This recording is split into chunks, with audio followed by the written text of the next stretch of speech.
So friends, welcome to the AR blogs. আজকে আবার চলে এসেছি সেই কার্তিক নারেঙ্গা ঘাট।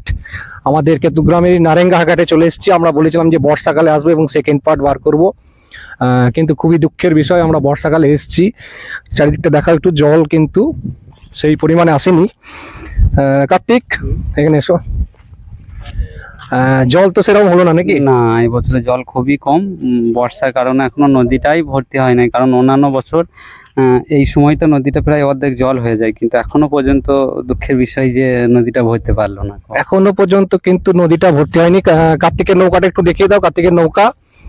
কার্তিক যখন বর্ষাকাল থাকে না, গ্রীষ্মকালে, এদিকে তাকাও, এদিকে ক্যামেরা করো, ক্যামেরা। যখন গ্রীষ্মকাল চলে তখন এখানে কিন্তু ওকে বাঁশের একটা টেম্পোরারি ব্রিজ করতে হয়। প্রায় এটা কতটা, প্রায় 800 মিটার মতো হবে। 800 মিটার মতো কিন্তু ওকে ওই টেম্পোরারি ব্রিজটা করে। ওই পার থেকে, ওই পারটার নাম কি? মালিয়ারা। মালিয়ারা, মঙ্গলকোট। মালিয়ারা থেকে যে সমস্ত লোক আসে ওই টেম্পোরারি ব্রিজ দিয়ে আসে, এবং ও এই টেম্পোরারি ব্রিজটা করাতে অনেক গ্রামবাসী যারা ব্যবসা করতে আসে এদিকে বা এদিক থেকে জিনিসপত্র কিনে ওই পারে যায়, ওই টেম্পোরারি ব্রিজ দিয়ে যায়। এইবারে কি হয়েছে, বর্ষাকালটাও কিন্তু এই নৌকাটা নিয়েই যাতায়াত করায়। ওই সমস্ত যে সমস্ত যারা যাত্রী আছে তাদেরকে এই নৌকাটা করে যাতায়াত করায়। কিন্তু প্রবলেমটা হয়ে গেছে এই টাইমে, বর্ষার জল এসছে কিন্তু সেই টেম্পোরারি ব্রিজ ভেঙে দিয়ে চলে গেছে। একবার দেখাও টেম্পোরারি ব্রিজটা। আমরা যেতে যেতে একবার নৌকায় উঠবো। ক্যামেরাম্যান এসো আমাদের সঙ্গে, কার্তিক এসো। সেই নৌকা, আমরা কিন্তু নৌকায় উঠে পড়েছি এবং কার্তিককে বলছি, কার্তিক এই নৌকাটা এই মুহূর্তে কিন্তু সেরকম কাজে লাগছে না, তাই তো?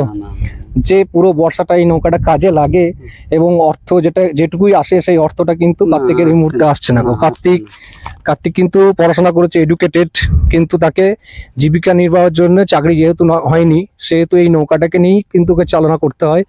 এদিকে ভেঙে গেছে তার টেম্পোরারি যে ব্রিজটা করেছিল সেটাও ভেঙে গেছে। আবার নৌকাটা যে চালিয়ে ওই পারে যাবে সেই পরিমাণে কিন্তু জল নেই, বর্ষাকালে সেই জলটাও কিন্তু এখনো পর্যন্ত আসেনি। তাহলে দুই দিক ওকে মার খেতে হচ্ছে। এবং এই টেম্পোরারি ব্রিজ মাঝে মাঝে ওকে আবার বাস নিয়ে এসে আবার সেই রিপেয়ারিং করতে হচ্ছে, এবং রিপেয়ারিং এর যে খরচাটা সেই খরচাটা কিন্তু উঠে আসছে না। কিন্তু সেই জন্য কার্তিককে কিন্তু ইকোনমিক্যালি একটি ডিস্টারবেন্স চলছে। সো তোমার তো প্রবলেম চলছে নাকি? হ্যাঁ, খুব প্রবলেম বটে। অর্থনৈতিক ভাবে এবারে প্রবলেম চলছে, বর্ষাটাও ঠিকঠাক আসছে না। আমাদের যে নেচার কিন্তু চেঞ্জ হয়েছে। যে টাইমে বর্ষা আসার দরকার সেই টাইমে আসছে না। এবং আমাদের সঙ্গে আজকে আরো অনেকজন এসছে, আমরা সবাইকে নিয়ে এসছি তোমার এখানে। তো ওই পার থেকে যারা যাত্রীরা আসছে, তুমি কি করছো, কি করে নিয়ে আসছো তাদেরকে এখন কোনো রকমের নৌকা করেই নিয়ে আসা হচ্ছে। কিছুটা হেঁটে আসছে, কিছুটা ব্রিজের, কিছুটা ব্রিজটা রয়েছে অল্প স্বল্প, আর যেটুকু পারছে ওই জলে করেই নিয়ে আসছে। কিন্তু জলটা কম থাকার জন্য একটু অসুবিধা হচ্ছে ওকে, কিন্তু অসুবিধার মুখে পড়তে হচ্ছে। তো এই আজকে আমরা এসছি তোমার এখানে, আমাদেরকে একটু নৌকা করে ঘোরাতে হবে তোমাকে। আমরা ইচ্ছা ছিল যে অনেকটা ঘুরবো, কিন্তু আমরা ততটা ঘুরতে পারছি না। আমাদের যখনই জল বাড়বে দাদা, আমি তোমাদেরকে নিয়ে যেমন করে হোক খবর দেবো, তোমাদেরকে নিয়ে ঘোরাবো আমি। একদম একদম। এখানে কি মাছ টাছ পাওয়া যাচ্ছে নাকি? মাছ হয়, কিন্তু এবছরে মাছ মানে যেহেতু জল হয় নাই সেহেতু মাছের পরিমাণ খুবই কম, মানে না ধরার মতনই আর কি। তাছাড়া এইরকম টাইমে বেশিরভাগটা গলদা চিংড়ি হয়। গলদা চিংড়ি হয় এখানে, কিন্তু গলদা চিংড়ি পাওয়া যায়। ঠিক আছে, আমরা কোনো সময় যদি পাই আমাদেরকে দেখাবো সেই গলদা চিংড়ি। তোমাকে খাওয়াবো আমি। আমাকে খাওয়াবে বলছো? তো কার্তিক তুমি তো, তোমার বাড়িতে কে কে আছে আগে বলে দাও। আমার মা আছে, আমি, আমার দুটো ছেলে, স্ত্রী আছে। বাবা নেই, মারা গিয়েছে। বাবা মারা গেছে। ওকে কিন্তু পুরো সংসারটা চালাতে হয়। এই পেশাটাকেও বেছে নিয়েছে এবং এই পেশাটার উপরে একটা প্যাশনও রয়েছে। এই নৌকাটা আমি যখন দেখছিলাম যে গ্রীষ্মকাল, এই নৌকাটাকে কিন্তু রিপেয়ারিং করে রাখতে হয়েছে, তার একটা খরচা হয়েছে। সবাই কার্তিকের পাশে থাকবেন এবং কার্তিকের এই জায়গায় একবার পারলে ঘুরতে আসবেন, নারেঙ্গার ঘাট। যারা আসেননি তারা পিকনিক সিজন যখন আসবে, পিকনিক সিজনে আপনারা আসতে পারেন। এখানে খুব সুন্দর কিন্তু পিকনিক স্পটও কিন্তু রয়েছে। আপনারা পারলে এই নৌকায় করে ছবিও তুলতে পারবেন। একটা সুন্দর পর্যটন কেন্দ্রের মতো কিন্তু এটা রয়েছে। আমার মনে হয়েছে যে এখানে আপনারা পিকনিক করতে আসতে পারেন, তাই তো? হ্যাঁ, এখানে পিকনিক করতে আসে কেউ? হ্যাঁ, আসে, মানে নানুর থেকে আসে, নানুর কিন্নাহা থেকে আসে। আচ্ছা, এটা কার্তিকের ছেলে। কার্তিক কিন্তু এই নৌকা চালাতে চালাতে যারা ওই ওখান থেকে যাত্রী আসে ওদেরকে নিয়ে আসছে এবং তার মাঝখানে কিন্তু ওর পড়াশোনাটা কিন্তু চালিয়ে যাচ্ছে। কিসে বড় বাবু? 5-এ। তুমি ক্লাস 5-এ পড়ো? এ পড়াশোনা কে দেখায় বাবা? কোন স্কুলে পড়ো তুমি? পালিটা হাই স্কুল। ও পালিটা হাই স্কুলে পড়ে। ভালো করে পড়াশোনা করো, ঠিক আছে? হ্যাঁ। বাবার সঙ্গে বাবাকে সবসময় সাহায্য করবে, ঠিক আছে? বাবার সঙ্গে পড়াশোনাটা ভালো করলেই বাবা বেশি হেল্পফুল হবে, ঠিক আছে?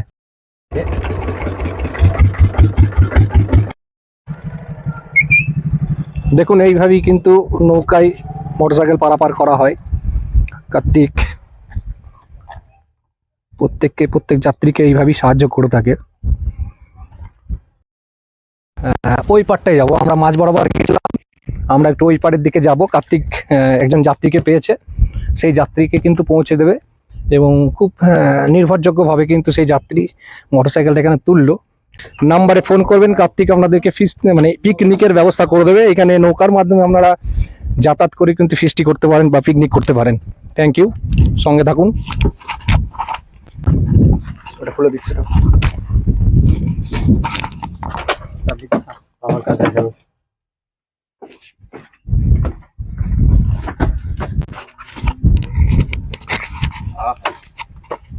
Wow, lovely, what a lovely place.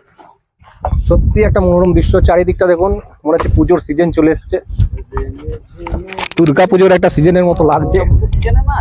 মানে এত কাশফুল হয়, এত কাশফুল হয় এটা এটা যখন আমাদের দুর্গা পুজোর যে সিজনটা চলে সেই টাইমে কাশফুলের চারিদিকটা ভরে যায় এখানটায়। সত্যি একদম মনোরম দৃশ্য, এখানে আসতে পারেন, আমি রেকমেন্ড করবো আসার জন্য।